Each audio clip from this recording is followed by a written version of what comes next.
தன் வாழ்வில் வெற்றியடைய ஜோதிடத்தை நாடுகிறோம். அவ்வகையில் ஜோதிட சாஸ்திரம், எண்கணிதம், வாஸ்து சாஸ்திரம் போன்ற சாஸ்திரங்களில் பண்டிதம் பெற்று மலேசியா, சிங்கப்பூர், துபாய் போன்ற மேலைய நாடுகளில் ஜோதிட ஆன்மீக சத்சங்கம் நிகழ்த்துகிறார். ஜோதிஷ கலாரத்ன ஜோதிஷாச்சாரியர் திரு மகேஷ் ஐயர். தொடர்பு கொள்ள வேண்டிய தொலைபேசி எண்கள்: சென்னை 09790991004, கோவை 09952306111, பெங்களூர் 07358409425. வணக்கம் கேப்டன் டிவி நேயர்களே, இது வாழ்வில் வசந்தம் நிகழ்ச்சி. நம்ம கேப்டன் டிவில இருக்கக்கூடிய இந்த நிகழ்ச்சிக்கு அமோக வரவேற்பு நீங்க எல்லாருமே கொடுத்துட்டு இருக்கீங்க. அனைவருக்குமே நன்றி. அதனால தான் உங்க எல்லாருக்குமே ஒரு பயனளிக்கக்கூடிய ஒரு நிகழ்ச்சியா இது இருக்கணும் அப்படிங்கிறதுக்காக கடந்த சில நாட்களா ஒவ்வொரு ராசியில பிறந்தவர்கள் இருக்க வேண்டிய திசை என்ன, எந்த திசை நோக்கி இருக்கக்கூடிய வீட்டுல அவங்க இருந்தா சுபிக்ஷமா வாழலாம் அப்படிங்கறத ஜோதிட கலாரத்னா திரு மகேஷ் ஐயர் அவர்கள் நமக்காக சொல்லிட்டு இருக்காரு. இன்னைக்கு சிம்ம ராசி நேயர்களுக்கான திசையை தான் நான் கேட்க போறேன். வணக்கம். வணக்கம். திருவார்க்கும் சீதர்மம் கைகூட்டும் செஞ்சற்பெருவார்க்கும் பீடும் பெருக்கும் உருவார்க்கும் ஆதலால் வானூறு மானை முகத்தோனே ஆதலால் கூப்பும் பிரதம் கை வேல்வேல் முருகாம் வெற்றிவேல் முருகனுக்கு அரகரோகரா. வணக்கம். நல்லா இருக்கீங்களா? சௌக்கியம். உங்களால நாங்க எல்லாருமே ரொம்ப சௌக்கியமா இருக்கோம். சரி, நம்ம இந்த ஒவ்வொரு ராசிக்காரா இருக்க வேண்டிய திசையை பத்தி பேசிட்டு இருக்கோம். ஸோ திசை அப்படின்னு வரும்போது எந்த அளவுக்கு வாழ்க்கையில ஒரு முக்கியத்துவம் வாய்ந்தது அப்படிங்கிறது நீங்க பேசும்போது தான் ரொம்ப ஆச்சரியத்தோட என்னோட சேர்ந்து எல்லாருமே கேட்டுட்டு இருக்கோம். இன்னைக்கு எனக்கு ஒரு சந்தேகம். என்னோட சித்தப்பா அட்வொகேட்டா இருக்கார். பட் தனியா ஆஃபீஸ் எதுவும் வைக்கல, ஆத்லயே தான் பிராக்டிஸ் பண்ணிட்டு இருக்கார். கிளைண்ட்ஸ் எல்லாம் போயிட்டு இருக்கா. ஆனா வீடும் ரொம்ப சந்தோஷமா இல்ல, அவருடைய அந்த ஒரு வேலையும் ரொம்ப சொல்லிக்கிற மாதிரி இல்ல. இப்படிப்பட்ட ஒரு சிச்சுவேஷன் நம்ம என்ன பண்றது? ஏன்னா அவரோட அந்த ராசிக்கு ஏத்த, அவரும் சிம்ம ராசி தான். அவர் வீட்லயே வச்சிருக்காரு. இப்ப பொறுத்த அளவுக்கு பார்த்துட்டேன் அப்படின்னு சொன்னா சிம்ம ராசிக்காரங்களுக்கு இவங்க 3 நட்சத்திரத்துடைய பரிமாணங்கள் கொண்டவர். மகா நட்சத்திரம், பூர நட்சத்திரம், உத்திர நட்சத்திரத்துக்கு உண்டானவர். இவங்கள பார்த்துட்டேன் அப்படின்னு சொன்னா கிழக்கு பார்த்து, ஈஸ்ட் பார்த்துருக்கிறது தான் இவங்களுக்கு ஒரே ஒரு திசை தான். கிழக்கு பார்த்துருக்கிறது தான் ரொம்ப விசேஷகரமா இருக்கும். வேற எந்த திசையை பார்த்து இவங்க உட்கார்ந்தாங்கனாலும் அவங்களுக்கு ஒரு பெரிய சுபீட்சம் கிடைக்காது. ஒருவேளை நம்மளுடைய நேரம் நன்னா இருக்கும்போது ஓரளவுக்கு நன்னா இருக்கும். மற்றபடி பார்த்துட்டேன்னு சொன்னா அதே சூழ்நிலையில தான் இருந்துட்டு இருப்பா. ஸோ சிம்மராசிக்கார கிழக்கு பார்த்துருக்கிறது ரொம்ப ரொம்ப ரொம்ப ரொம்ப மாற்றத்தையும் முன்னேற்றத்தையும் கொடுக்குற அளவுக்கு இருந்துட்டு இருக்கும்னு சொல்லலாம். சரி, நீங்க சொன்ன மாதிரி அவங்க வீட்டிலேயே அவங்களுடைய பிஸ்னஸ் பண்ணிட்டு இருக்காங்க. ஒரு வீட்லயே அவங்க கிளைண்ட்ஸை பார்த்துட்டு இருக்காங்க. வீட்லயே அவங்க ஆபீஸ் வச்சுட்டு இருக்கா.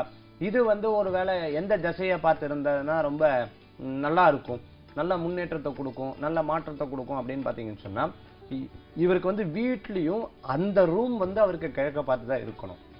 ஒருவேளை கிழக்க பார்த்து இல்ல அப்படின்னு சொன்னா நீங்க சொல்லக்கூடிய விஷயங்கள், அதாவது அவர் தடுமாற்றங்கள், பிரச்சனைகள், இது போன்ற சம்பவங்கள் நிறைய பேர் இருக்குப்பா.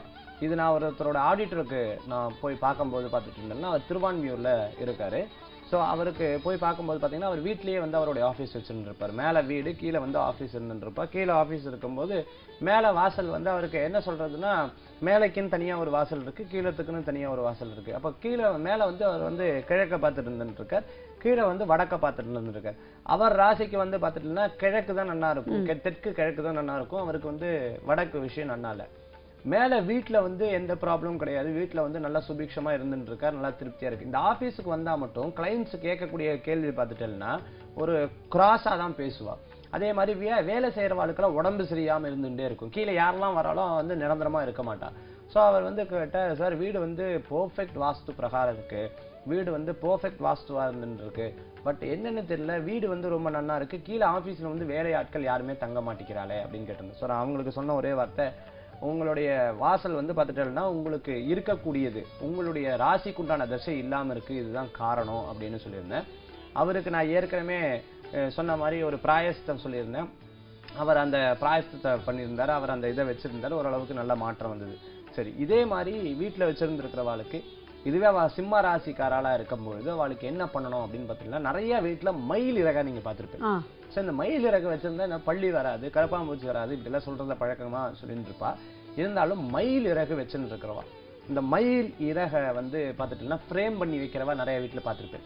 என்னன்னே தெரியாம இருந்துட்டு இருக்கும் நமக்கு. இந்த மயில் இறக வந்து ஃப்ரேம் பண்ணி வைக்கிறது, இல்லைன்னா மயிலுடைய ஆர்ட்டை வந்து நம்ம வீட்டுக்கு முன்னாடி வாசல்ல வைக்கிறது, அல்லது வீட்டினுடைய உள்ள நுழையும் போது பார்க்குற மாதிரி வைக்கிறது வந்து ரொம்ப ரொம்ப ரொம்ப நல்ல மாற்றம் நடக்கும். இது வந்து சிம்மராசிக்காரர்களுக்கு மட்டுமா இல்ல மற்றவாளுக்குமா? சிம்மராசிக்காரர்களுக்கு மட்டும்தான். ஸோ ஆக இந்த மயில் இறக வந்து பார்த்துட்டேன்னா அவ வைக்கிறது ரொம்ப விசேஷகரமான மாற்றத்தையும் பிசினஸ்ல வந்து நல்ல முன்னேற்றத்தையும் சொல்லும். வீட்லயும் வந்து நல்ல திருப்திகரமா இருக்கக்கூடிய வாய்ப்புகள் கொடுக்கும். அதே மாதிரி இந்த வீடு ஆஃபீஸும் இப்போ உதாரணத்துக்கு வந்து என் சித்தப்பாவுடைய அந்த ஆஃபீஸ் எடுத்துட்டேன்னா அந்த சைனீஸ் வாஸ்து பிரகாரம் நிறைய விஷயங்கள் வச்சிருக்காரு. ஆனா அதனால ஒரு மாற்றமும் இருக்கிற மாதிரி தெரியும். நல்ல மாற்றம் இருக்கும், ஆனா சரியான இடத்துல வைக்காம இருக்கு. அதுக்கும் வந்து ஒரு முறை இருக்கு. உதாரணம் பார்த்துட்டு எனக்கு தலைவலிக்கு இருந்துருக்கு, கையில மருந்து போட்டிருக்கேன், எனக்கு மாற்றம் தெரியுமான்னு கேட்டா கண்டிப்பா தெரியாது. ஸோ மாற்றம் கண்டிப்பா இருக்கும். அவங்க அது சரியானபடி வைக்காம இருந்திருப்பாங்க. அதுதான் ரொம்ப சந்தோஷம். இப்போ உடனே போய் சொல்றேன். நிச்சயம் இந்த நிகழ்ச்சி பார்த்துட்டு இருக்கக்கூடிய ஒவ்வொரு நேயர்களுக்கும் ஒரு அம்மா என்கிட்ட சொன்னாங்க, சாமி என் துன்பத்தை பத்தி உங்களுக்கு சொல்லணும்னா ரொம்ப ரொம்ப எளிதா சொல்லுவேன். ஒரு பறக்கிற பூச்சி காலில் கயிறு கட்டி குழந்தைகள் இருத்தா அந்த பறக்கிற பூச்சி பறக்காம தத்தி தத்தி அதால பறக்க முடியும், ஆனா தத்தி தத்தி கீழே விழுகும். அந்த குழந்தைகள் பிடிச்சி இழுத்துட்டு இருக்கிற மாதிரி என் லைஃப்ல அடுத்த நிலைக்கு போக விடாத மாதிரி யாரோ பிடிச்சி இழுத்துட்டு இருக்கா. இந்த விஷயத்திலிருந்து நான் என்னைக்கு உங்களை பார்த்து நான் இந்த ரெமிடிஸ் பண்ணிட்டேனோ எனக்கு நல்ல மாற்றம் கிடைச்சது. யாரோ அந்த நூலை கட் பண்ணி விட்டு நான் பறந்த மாதிரியே ஒரு சூழ்நிலைகள் வந்ததுன்னு சொன்னாங்க. அது இப்போ எனக்கு அந்த ஞாபகம் வருது. இந்த நிகழ்ச்சியை பார்த்துட்டு இருக்கக்கூடிய ஒவ்வொரு நேயர்களுக்கும் இறைவனுடைய பூர்ணமான அனுகிரகத்துடன் முருகனே செந்தல் முதல்வனே மாயோன் மருகனே செந்தருமகனே உருகை முகந்தம்பியேன் என்னுடைய தண்டைக்கால் எப்பொழுதும் நம்பியே கைதொழுவேன் நான். வேல் வேல் முருகா, வெற்றிவேல் முருகனுக்கு கரகரோகரா. நன்றி. நேயர்களே, இன்னைக்கு நம்ம வாழ்வில் வசந்தம் நிகழ்ச்சியில சிம்ம ராசியில பிறந்தவர்கள் வாழக்கூடிய அந்த திசை என்ன, இப்போ ஒரே வீட்டுல வந்து ஆபீஸ் இருந்தா அவங்க செய்ய வேண்டிய விஷயங்கள் என்ன, எல்லாத்தையுமே வந்து சுவாமி சொன்ன அந்த முறைப்படி நீங்க செஞ்சீங்கன்னா வாழ்க்கையில பிரச்சனைனா என்ன அப்படின்னு நீங்க கேட்பீங்க. இருந்தாலும் நிறைய பேருக்கு வேற விதமான பிரச்சனைகள் இருக்கலாம், ஜாதகங்களோட ஒரு முறை சுவாமி வந்து சந்திக்கலாம் அப்படிங்கிற எண்ணம் இருக்கலாம். அதுக்கு நீங்க செய்ய வேண்டியது என்னன்னா உங்க டிவி ஸ்கிரீன்ல தெரியிற போன் நம்பருக்கு கால் பண்ணுங்க. உங்க அப்பாயின்மெண்ட்ஸை வாங்கிட்டு ஜாதகங்களோட நேரடியா வந்து சந்திங்க. அல்லது www.murugasays.com அப்படிங்கிற எங்களோட இணையதள முகவரி இருக்கு. அங்க லாகின் பண்ணி உங்களுக்கான சந்தேகங்களை நீங்க மெயில் மூலமா இங்க தெரிவிக்கலாம். இல்ல வாழ்வில் வசந்தம் அப்படிங்கிற எங்களோட Facebook பேஜ் இருக்கு, அதையும் நீங்க ஃபாலோ பண்ணலாம். மீண்டும் நாளை இதே நிகழ்ச்சியில் உங்களை சந்திக்கும் வரை நன்றி, வணக்கம்.